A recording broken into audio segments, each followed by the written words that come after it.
বিয়ে প্রতিটা ছেলে মেয়েদের জন্য এটা একটা স্পেশাল একটা দিন। আজকের বিয়েটা অনেকটাই স্পেশাল এবং অনেকটাই ডিফারেন্ট, কারণ আজকের বিয়েতে মেয়েটা হচ্ছে বাঙালি আর ছেলেটা হচ্ছে আইরিশ। এই বিয়েটা আরো একটু স্পেশাল হওয়ার রিজন হচ্ছে যে এই ছেলেটা বিয়ের আগে খ্রিস্টান ধর্ম থেকে মুসলিম ধর্মতে কনভার্ট করে। হ্যালো গাইস, আসসালামু আলাইকুম, this is Bapi here and welcome to a beautiful wedding in Ireland.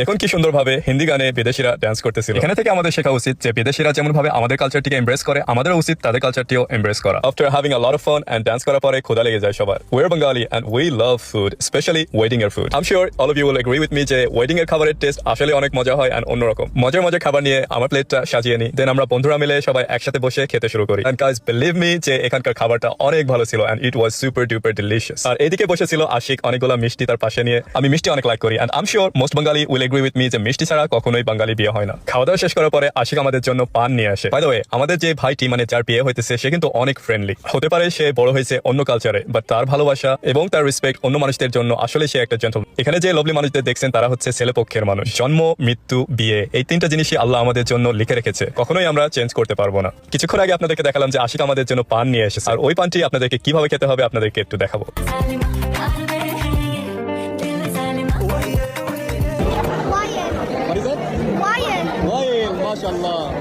Now it's time for the big moment, মানে কেক কাটার সময়।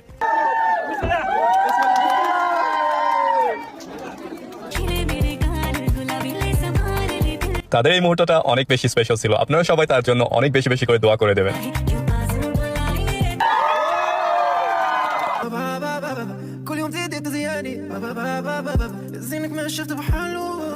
I hope এই ভিডিওটা দেখে আপনাদের একটু আইডিয়া আসছে যে বাইরের দেশে ওয়েডিং কেমন হতে পারে। তো এখানেই শেষ। Until next time, ভালো থাকবেন, সুস্থ থাকবেন। আসসালামু আলাইকুম।